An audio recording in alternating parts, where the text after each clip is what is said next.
जय हिंद all my dear students, आपका स्वागत है। और मैं आशा करता हूँ कुछ आप नया सीख रहे होगे। और इसी के साथ हम आगे बढ़ते हैं। और आज जो आपको ये फोटो दिख रही है, ये फोटो जनरली मैं इस वजह से आपके सामने रखा हूँ क्योंकि आज हम जो बायोलॉजी का चैप्टर पढ़ने जा रहे हैं वो बहुत ही ज्यादा इंटरेस्टिंग है।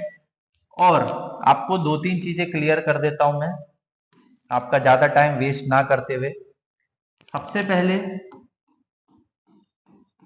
ये नंबर पे आप क्या करेंगे, मुझे व्हाट्सअप करेंगे कोई भी पर्सनल या एकेडमिक डाउट है तो। सबसे पहली चीज। दूसरी चीज, इस चैनल को ज्यादा से ज्यादा शेयर करना है, नॉलेज को शेयर करना है जिससे मुझे मोटिवेशन मिले। ठीक है, तो फर्स्ट ऑफ ऑल प्रमोशन कम करते हुए पढ़ाई पे ज्यादा ध्यान देंगे। और दूसरी चीज, हम ये देखेंगे कि जो हमारा ब्रेन है, आज हमारा जो टॉपिक है बायोलॉजी का ब्रेन है। ठीक है, आज हम पढ़ रहे हैं ब्रेन। बेसिकली न्यूरोसर्जन्स जो होते हैं वो ब्रेन की स्टडी करते हैं और ब्रेन के बारे में बहुत ज्यादा डिटेल वो रखते हैं। हमें कोई नीट का एग्जाम नहीं देना है, सबसे पहली चीज, या कोई हमको मेडिकल का एग्जाम नहीं देना है, दूसरी चीज। तीसरी चीज, हमको कोई हम बोल सकते फार्मासिस्ट बनना नहीं है, या हमको पीएचडी नहीं करनी है, या एमबीबीएस नहीं करना है। ठीक है, तो ये सब चीजें हमको क्या नहीं करना है, नहीं करना है। तो हमें क्या करना है, फिर सवाल उठता है कि हमें क्या करना है। हमें करना है डिफेंस एग्जाम की तैयारी, प्रिपरेशन, जिसमें आपका एनडीए, सीडीएस, सीएपीएफ, या आपका एफकेट, या कोई भी डिफेंस एग्जाम जिसमें आपके ब्रेन से क्वेश्चन आते हैं, तो जनरली हम उस पर स्टडी करेंगे। ठीक है, आपको स्ट्रेट फॉरवर्ड नॉलेजेबल पर्सन बनना है, आपको ये सब एग्जाम नहीं देने हैं। अब जब आपको ये सब एग्जाम नहीं देने हैं तो आप इतने डिटेल में रिसर्च करोगे, उसका कोई बेनिफिट नहीं है। हमको स्ट्रेट फॉरवर्ड क्वेश्चन पूछे गए हैं, वहीं से हम सॉल्व करेंगे और वहीं से हम लोग अपना एग्जाम क्वालिफाई करेंगे। जब मैंने सीडीएस दिया था, I don't know about how the brain work. जब मेरे टीचर्स ने, मेरे मेंटोर्स ने मुझे गाइडेंस दी, तो यहां से जब 2 से 3 क्वेश्चंस आते हैं और हर साल डेफिनेटली आपको मिलेंगे एग्जाम में, तो जर्नली आपको जो क्वेश्चन है वो फ्रेम होते हुए मिलेंगे ब्रेन से। तो आपको क्या करना है, ये जो टॉपिक है ब्रेन का, बेसिकली अच्छे से पढ़ना है और अच्छे से समझना है। तो सबसे पहले जो आपके सामने मानचित्र है, जो डायग्राम है, उसे आप समझिए कि ब्रेन एक पार्ट है आपका बॉडी का, और यही ब्रेन आपको कहीं ना कहीं रेगुलेट करता है एनी हाउ कंडीशन। आप जब खुश होते हो, आपके हार्मोन्स कुछ अलग रिलीज होते हैं, ठीक है ना। जब आप दुखी होते हो तो आपके हार्मोन्स कुछ अलग रिलीज होते हैं। तो आपको ये चीज समझनी पड़ेगी कि आपका माइंड बहुत सेंसिटिव है। आप जब गाड़ी चलाते हो तो आपको क्यों बोला जाता है कि आप हेलमेट वेयर करें? क्यों? क्योंकि ये जो स्कल है आपके ऊपर, ये कहीं ना कहीं क्या करेगा, आपको क्षति पहुंचाने की क्या करेगा, दिक्कत और समस्या खड़ी कर देगा। तो आपको क्या करना होता है कि अपने स्कल को बचाना होता है। ठीक है, अगर आपने इस स्कल को नहीं बचाया तो ये डायरेक्ट हमारे जो अंदर वाला ब्रेन है, जिसे हिडन ब्रेन भी बोलते हैं, उसको इंपैक्ट करेगा। आई नो वेरी वेल कि आपको ये चीजें तो क्लियर हो गई होगी, ये चीजें एक्सेप्टेबल हो गई होगी और समझ में आ गई होगी। ठीक है, तो मैं आशा करता हूं आपको जो ये ब्रेन वाला फंडा है ये एकदम क्लियर हो गया होगा, स्पष्ट हो गया होगा। ठीक है, I hope so it will be clear. तो अब धीरे धीरे हम लोग आगे बढ़ते हैं और जानने की कोशिश करते हैं कि और क्या क्या एस्पेक्ट्स हो सकते हैं ब्रेन के। ठीक है, तो करते हैं study start. My name is Rohit रानवे। ठीक है, तो एनडीए, सीडीएस, सीएपीएफ, कोई भी एग्जाम में बायोलॉजी आ रहा है तो आप मेरे से पढ़ सकते हैं। जो मेरा एक्सपीरियंस रहा है मैं आपके साथ जरूर शेयर करूंगा। ठीक है, चलिए, डायग्राम भी है और डायग्राम के साथ भी समझेंगे। देखिए, the human brain control nearly every aspect of the human body. बिल्कुल, ब्रेन आपका हर एंगल को कवर करने का काम करता है। Ragging from the physiology function, the cognitive abilities. It function by the receiving and sending signals. मतलब आपका जो ब्रेन है वो एक ट्रांसमीटर का भी काम करता है। ट्रांसमीटर का काम कैसे कर रहा है? रिसीविंग कर रहा है और सेंडिंग कर रहा है क्या? सिग्नल किसके थ्रू? न्यूरॉन्स के थ्रू। मतलब जो ट्रांसमीटर होता है उसमें भी तरंगे होती है, और वो तरंगे कौन सी होती है? न्यूरॉन्स की। Different part of the body, the human brain just like most other mammals. Mammals generally जो मैमल्स होते हैं उनके पास भी ब्रेन होता है structure, but is better develop than other mammalian brain. हमारा जो ह्यूमन ब्रेन है वो अच्छे लेवल पे डेवलप हो चुका है, इस वजह से हम उसे ह्यूमन ब्रेन बोलते हैं। एक अडल्ट का जो ब्रेन होता है उसका वेट क्या होता है? 1 से लेके 1.5 kg के लमसम। तो आपको थोड़ा सा फैक्चुअल डाटा है, आप पढ़ सकते हैं। 1 से लेके 1.5 kg के लमसम एक अडल्ट ब्रेन आपको मिलेगा।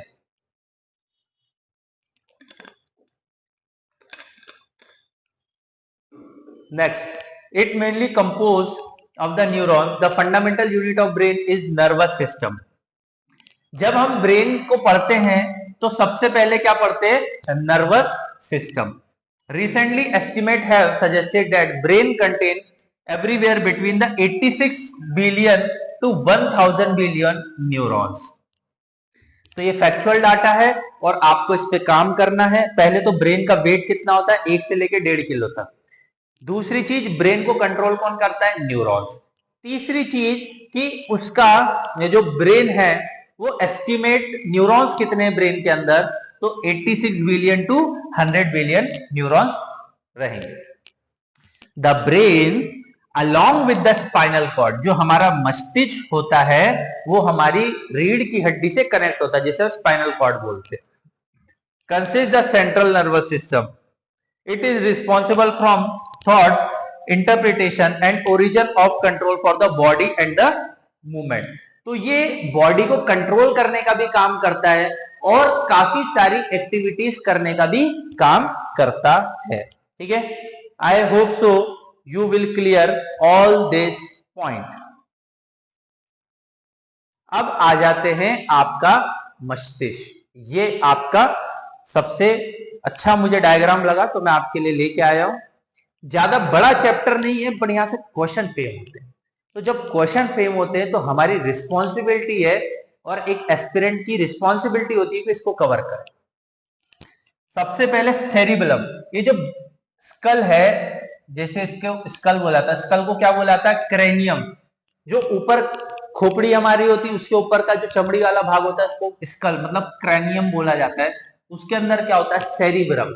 ठीक है, अब धीरे धीरे जानेंगे। पहले ये फोटो से देख लो कौन सी चीज कहां पर होती है। मिड ब्रेन आपका मिड में ही होता है, इसलिए, और ये देखो स्पाइनल कॉर्ड से कनेक्ट है। ठीक है, तो मिड ब्रेन आपको मिड में ही मिलेगा। ये सेरिब्रम हो गया और ये फोर ब्रेन हो गया। ये जो ऊपर का पार्ट है जो यहां से फ्रंट से दिखता है उसे हम क्या बोलते हैं? Fore brain. अब देखेंगे हम, मिड ब्रेन के पास हाइपोथैलेमस है, उसके पास पिट्यूटरी ग्लैंड है। ठीक है, और हिडन ब्रेन कौन कौन से होते हैं? पोनस, मेडुला, सेरिबेलम। ठीक है, तो आपको क्लियर रहना है, एक होता है सेरिब्रम और एक होता है सेरिबुलम। इसमें कंफ्यूजन नहीं करना है। क्वेश्चन जब बनता है आपको यही फंसाया जाता है, सेरिब्रम में और सेरिबुलम में। ठीक है, तो सेरिबुलम आपका हिडन ब्रेन के अंदर आता है। ठीक है, तो जब क्वेश्चन हम देखेंगे तो मैं आशा करता हूं आप अच्छे से समझ पाएंगे कि किस तरीके से क्वेश्चन फ्रेम होते हैं। चलो आगे बढ़े। Diagram, I hope so you will be clear all this point. Next, अब ब्रेन लोकेट कहां होता है, ब्रेन का काम क्या होता है, कुछ चीजें मैंने अंडरलाइन करी है वो भी आपको देखना है। The brain is enclose with the skull. Brain किससे इनक्लोज होता है? स्कल मतलब खोपड़ी ऊपर से। Provide frontal, lateral, dorsal protection. किस तरीके का प्रोटेक्शन देता है? फ्रंटल, लेटरल और dorsal. The skull consist of 22 bones. IMP एकदम। खोपड़ी के अंदर कितनी हड्डियां होती है? खोपड़ी के अंदर कितनी हड्डियां होती है? 22 हड्डियां।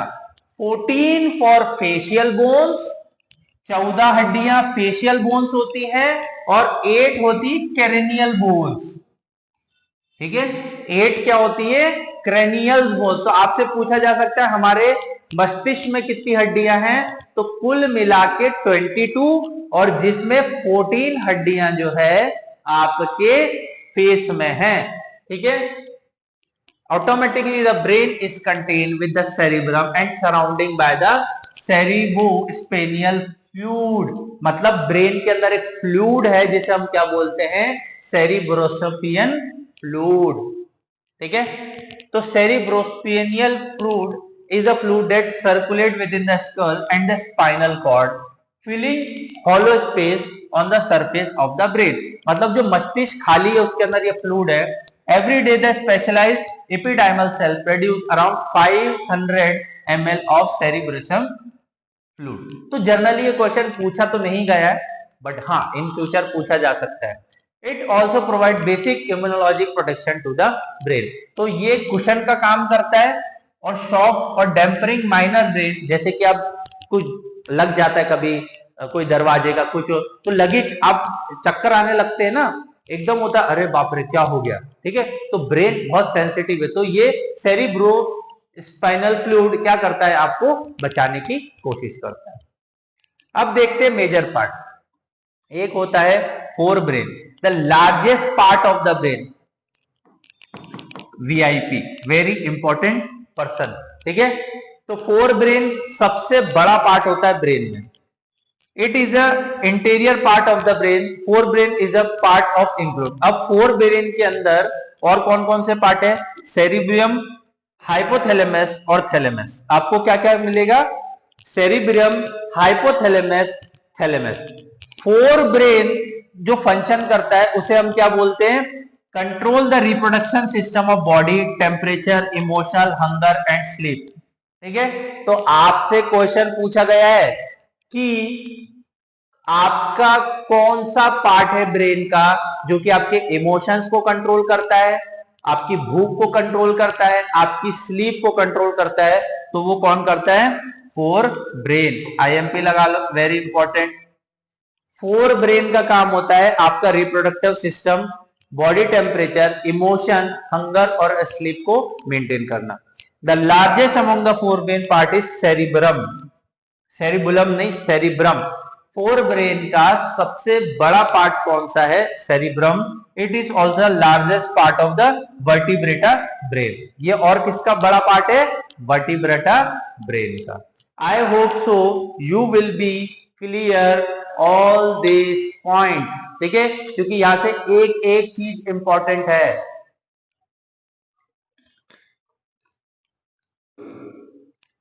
Okay, next, the mid brain, smallest and the central part of the brain. Mid brain हमने अब देखा fore brain. Fore brain control करता है आपका हंगर, ये सब कंट्रोल करता है, रिप्रोडक्टिव सिस्टम भी। तो टेक्टियम और टेंजिमेंटियम। ठीक है, मिडिल ब्रेन में क्या मिलेगी आपको? टेक्टियम और टेंजिमेंटियम। उसके बाद आ जाता है आपका hidden brain, the lower part of the brain. तो हिडन ब्रेन में आपको मिलेगा सेरिबुलम, मेडुला और पोन्स। मैंने जब आपको डायग्राम दिखाया था तो मैंने आपको बताया था कि सेरिबुलम और सेरिब्रम में क्या फर्क है। Hidden brain function, the three region of hidden brain coordinate all process necessary for the survival. This include breathing, heart beat, sleep, wakefulness और मोटर लर्निंग। मतलब आपको याद अगर करना है तो आप हिडन ब्रेन से याद करोगे। ठीक है, तो आपके सोना, आपका जगना, आपकी हार्ट बीट और आपकी ब्रीथिंग, ये किसके अंडर आती है? हिडन ब्रेन के फंक्शन के अंदर आती है। ठीक है, तो आपको अच्छे से याद रखना है। उसके बाद cerebrum, cerebrum is the largest part of the brain. Cerebrum क्या है? Largest part of the brain है। इस consist of cerebrus cortex and other subcortex structure. It is composed of two cerebellum hemisphere joined together, heavy dense band of fiber called the corpus callosum. The cerebrum is further divided into four section of lobes. तो cerebrum के अंदर भी चार part है, frontal lobe, parietal lobe, occupational lobe और उसके बाद आएगा टेम्पोरल लॉब। ठीक है, तो जनरली अब यहां से क्वेश्चन फेम होता है, आप समझो कैसे फेम होगा। सबसे पहली चीज है कि फ्रंटियल लॉब से क्या क्या चीजें कंट्रोल होती है, तो आपका speech, planning, reasoning, problem solving and movement. तो आपसे पूछा जा सकता है, देखो इन डेप्थ अगर जानना चाहे तो पूछेगा, फिर फ्रंटल लॉब से क्या होगा, speech, planning, reasoning, problem solving और मूवमेंट। दूसरा, पेरेंटियल लॉब से help in the movement, the perception of stimulise and orientation. मतलब जब आपको कोई ऐसी चीज की आवश्यकता हो जाए, परसिपिटेशन मतलब एक अनुमान लगाना हो, तो किससे लगाओगे, पेरेंटियल लॉब से। Occipital lobe is related to visual processing, आगे की दूर की सोचने की क्षमता कौन देता है, optical lobe. Temporal lobe related to precipitation and recognize of the memory, auditor, stimulus and the speed. मतलब जो आपका टेम्पोरल लॉब होता है, वो टेम्पोरल लॉब आपकी मेमोरी को रखता है, जो आप याद करते हो उसको सुनता है, समझता है, और ऑडिट और स्पीच को क्या करता है, इनफिट करने की कोशिश करता है। I hope so you will understand all this point. ठीक है,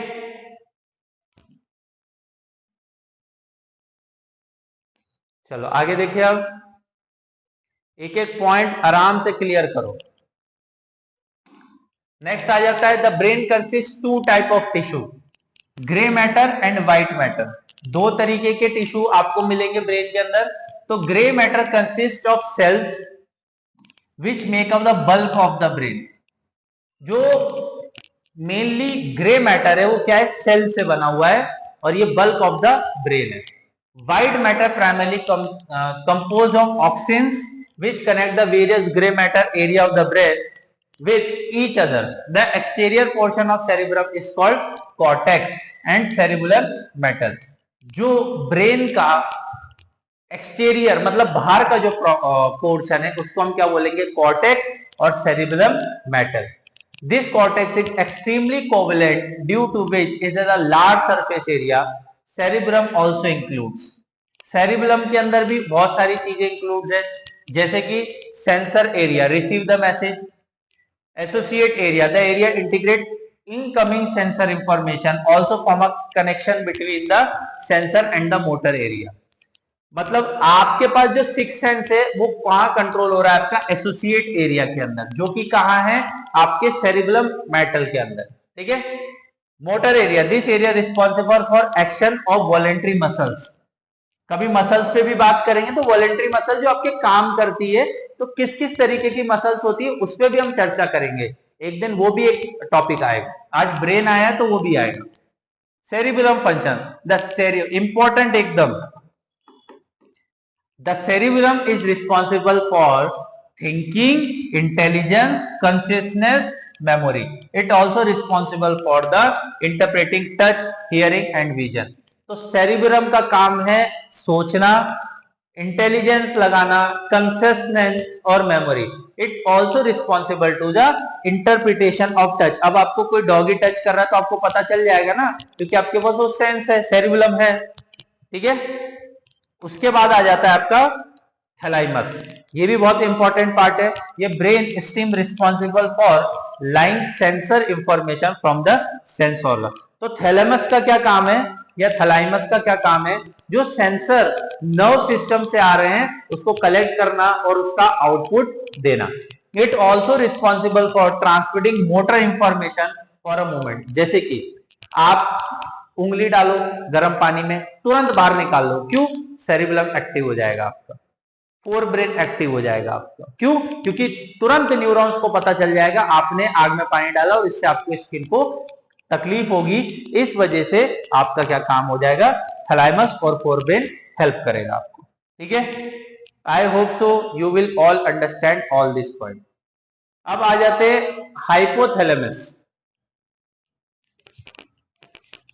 hypothalamus is a small and essential part of the brain. Hypothalamus छोटा पार्ट है और ये इंपॉर्टेंट है ब्रेन के लिए। Located principally between the thalamus, it consider the primary region of the brain, involve the following function, receiving impulse, जो heart beat होती है उसको समझने की कोशिश करता है hypothalamus. Regulate body temperature, hypothalamus क्या काम कर रहा है, बॉडी टेम्परेचर को रेगुलेट कर रहा है। मूड और इमोशन को कौन रेगुलेट कर रहा है, hypothalamus. Control of the sense and the taste and the smell, hypothalamus. तो मतलब यहाँ बिल्कुल वीआईपी आपसे पूछ लिया जाएगा, टेस्ट और स्मेल जो है वो कौन सा ब्रेन या ब्रेन के अंदर कौन सा पार्ट है वो हैंडल कर रहा है, तो hypothalamus. Synthesize the body essential hormones, coordinate the message from the autonomous and the nervous system, ठीक है, और control the appetite, peristalsis, rate of heart beat and blood pressure. तो ब्लड प्रेशर कैसे बढ़ रहा है, कम हो रहा है, हार्ट बीट बढ़ रही है, कम हो रही है, तो कौन देखेगा, hypothalamus. Form an axis with the pituitary gland which is mainly like between the nerves and the endoclymus, ठीक है। तो पिट्यूटरी ग्लैंड के बीच में जो नर्व सेल और एंडोक्राइन सिस्टम है उसके बीच में क्या होता है, पिट्यूटरी ग्लैंड। तो पिट्यूटरी ग्लैंड के बारे में भी जानेंगे आगे, उसके लिए भी नॉलेज अवेलेबल है। Tectum is a small portion of the brain, specially dorsal part होता है। It's of the relay centre for the sensor information, ears to cerebrum, ठीक है। तो कहां मिलेगा, ईयर से सेरिब्रम के बीच में। Control the reflex movement of head, eye, neck, muscle, it provide message from the different neuron to the cerebrum. तो टेक्टेनियम का क्या काम है, टेक्टेनियम का काम है कि आप जो सुन रहे हो उसको इंटरप्रेट करना, आप जो देख रहे हो उसको इंटरप्रेट करना, और अपने मसल्स को बताना कि क्या हो रहा है क्या नहीं हो रहा। नेक्स्ट आ जाता है आपका टेजमेंटियम। Tegmentum is a region with the brain stem. It is a complex structure with various components, which is mainly involved in body movement, sleep, arousal, attention, and different necessary reflection. It forms the platform to the midbrain या midbrain with the thalamus, cerebellum, cortex, and the spinal cord. तो आप इतना कुछ जान चुके हो, इतना कुछ समझ चुके हो। मैं आशा करता हूं कि आप जब खुद से रीड करोगे तो इजीली करेक्ट कर पाओगे ये सब पॉइंट। अब आ जाते हैं सेरिबलम। मैंने बोला था सेरिबलम भी है। Cerebellum is the second largest part of the brain. Cerebellum क्या है, second largest part of the brain, located in the posterior portion of the medulla. कहां मिलेगा आपको, मेडुला के अंदर। कहां मिलेगा ये, मेडुला के अंदर। And pons, the cerebellum and the cerebrum are separated by the cerebellar tenotium and transfer the fusor। Cerebellum और सेरिबुलम को डिफरेंट कौन करता है, सेरिबुलर टेनोटियम। तो ये आपसे पूछा जा सकता है, यहां से आई होप सो फ्यूचर में क्वेश्चन बन सकता है कि सेरिबुलम सेपरेट किसको कर रहा है सेरिबुलम से, सेरिबुलम और सेरिबुलम को डिफरेंस कौन कर रहा है, cerebellar tentorium. Cortex is the outer surface of the cerebellum and is parallel ridges called the folia. तो फोलिया भी पूछा जा सकता है। जनरली फोलिया कहां मिलेगा आपको, कॉर्टेक्स के अंदर, ठीक है। Apart from this the cerebellum has the cerebellar peduncles, cerebellum न्यूसी, एंटोरियर एंड पोस्टीरियर लॉबीज। तो हमने ये सब देख लिया है। The cerebellum consist of two hemisphere, outer grey और इनर व्हाइट मेडुलर, ये भी हमने देख लिया है। तो बेसिकली सेरिबुलम और क्या कर रहा है आपको, मेंटेन क्या करता है, बॉडी बैलेंस। जब वॉकिंग करते हो, रनिंग करते हो, राइडिंग करते हो, स्विमिंग करते हो, ठीक है ना, और कंट्रोल द वॉलेटरी मूवमेंट। तो आपसे पूछा जाएगा सीधा और सरल एनडीए और सीडीएस वाले, जहां तक मैंने क्वेश्चन को एनालाइज किया है।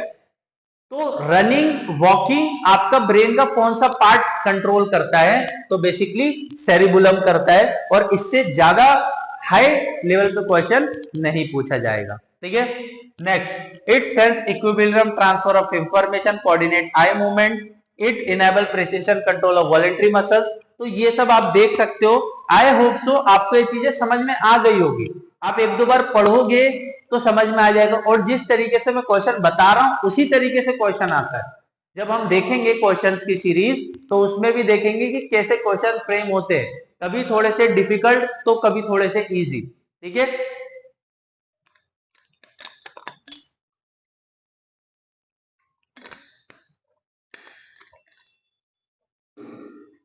रिसेंट में संडे के दिन यूपीएससी ने जियोलॉजिस्ट का एग्जाम कंडक्ट किया, उसमें भी बहुत अच्छा लेवल का साइंस आया है, उसको भी हम देखेंगे। अकेला व्यक्ति हूं तो काफी सारी चीजें मुझे देखनी पड़ती है, तो जनरली जितना हो सके मैं पूरी कोशिश करता हूं आपके लिए कुछ नया लाने की। The medulla oblongata is a small structure present in the lowest region of the brain. कहाँ मिलेगा ये? लोएस्ट रीजन में। It's mainly control the body autonomic function such as heart beat, breathing, digestion. ठीक है ना? तो आपसे पूछा जा सकता है डाइजेशन और ब्रीथिंग कौन कंट्रोल करता है? तो बेसिकली मेडुला ऑब्लिगेंटा। ठीक है, अब थोड़ा सा एडवांस लेवल बना देता है क्वेश्चन। एडवांस लेवल कैसे? डाइजेशन कौन सा बॉडी का पार्ट या डाइजेशन ब्रेन में कौन सा ऐसा पार्ट है जो मतलब क्या करता है? रेगुलेट करता है। तो याद रखना है medulla oblongata. It play a primary role to connecting the spinal cord. एक चीज और कि स्पाइनल कॉर्ड को कौन कनेक्ट कर रहा है? Medulla oblongata. Pons and cerebrum cortex maintain a posture and controlling the reflex. क्योंकि स्पाइनल कॉर्ड एक आपका पोस्चर मेंटेन करने के भी काम आता है, तो पूछा जा सकता है आपका बॉडी का पोस्चर कौन मेंटेन करता है? ब्रेन का कौन सा पार्ट करता है? तो medulla oblongata. Pons is the primary structure of brain stem present between the mid brain and medulla oblongata. Question फिर पूछेगा कि mid brain and medulla oblongata के बीच में क्या है? तो पॉन्स है। Serve as a relay signal between the lower cerebellum, spinal cord, midbrain, and other higher part of the brain. The main function of pons controlling sleeping cycle. आप अगर कोई व्यक्ति रात को जाग रहा है 2-2 बजे तक, अगर वो एक हफ्ते या 15 दिन तक कंटिन्यू जागेगा तो उसको रात में नींद ही नहीं आएगी। फिर आप कितना भी सुला लोगे, क्योंकि वो साइकिल डेवलप का काम करता है। तो आपसे पूछा जाएगा कि पॉन्स क्या करता है? स्लीप साइकिल को डेवलप करता है। Regulate the magnitude and frequency of respiration, transfer information between cerebellum and motor cortex, और pons involved in the sensation such as taste, hearing और balance। तो pons और किस में भी काम आता है? hearing में, taste में और balance में भी। तो I hope so आपको बहुत क्रक्स और बहुत अच्छी तरीके से चीजें क्लियर हो गई होगी। ठीक है, तो आज हम चैप्टर यही रखते हैं। मैं आशा करता हूं आप कुछ सीख रहे होंगे, नया जान रहे होंगे, और इसी के साथ मैं ये वीडियो समाप्त करता हूं। और मैं आपसे बस एक ही उम्मीद रखता हूं कि ज्यादा से ज्यादा लाइक और शेयर करें, जिससे मुझे मोटिवेशन मिले। Thank you all.